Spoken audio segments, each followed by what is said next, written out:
So number one being building the flowchart.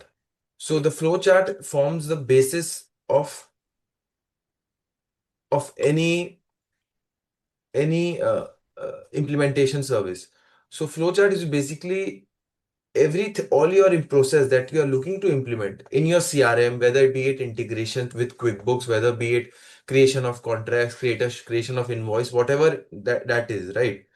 Have it laid out in a flowchart manner, in a detailed flowchart manner, not just few words, but a very detailed flowchart manner, so that the scope of work is properly defined, and later in the later stages, as we move forward with the implementation, there is no argument on things like on things like scope of work, like this wasn't there, this was there, this will cost extra, and things like that.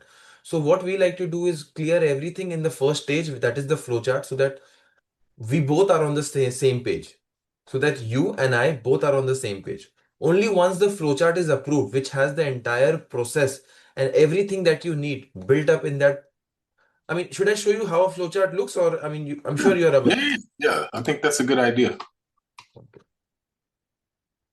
So this is a flow. This is how a flowchart looks. This is of basically a company uh, who wanted to have a CRM, you know, things like that, marketing, and this is another example Okay. of a flowchart.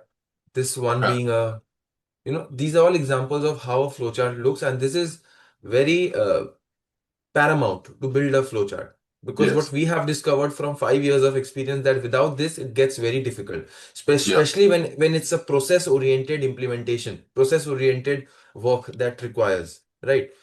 So this is number one. Okay.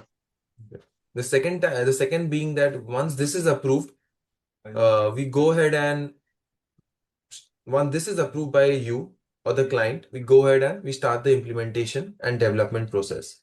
Once that is completed, right, we test and we make sure that the system is bug free, because I mean, even you are aware, like, of how thing works in IT, right? When you develop certain things, you feel like things are completed, but there are so many bugs that pops up. Right. Something doesn't work, some code doesn't work, some integration that, I mean, you can go on and on about it. So we never mention to the client that the work is completed until we have done the complete testing from our end.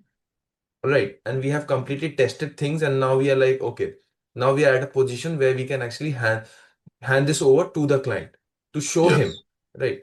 And then come the fourth stage, which is where the last stage, where we actually help the client to understand the system that we have been built, either through live meetings or through recorded video, so that later, so that they can refer to that video, and even the new joinees, the new employees that are joining your companies, they can just watch the videos and they know exactly how things work.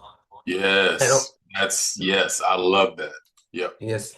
And there's another stage. I won't say it's a stage, but it is a support. It is basically a period of support that we provide, so that within that period, if there's anything that goes wrong with your system or that we have built within that period, what we do, we fix it for free. Even though it won't go wrong because we have already tested the system, but just, to make sure that everything is correct and the client is not facing any issues, we even provide a support period for free, that anything goes wrong that we have built, we go ahead and fix it for free. Okay. So that's how we work, and we make sure that we're able to provide the best service to the to our clients.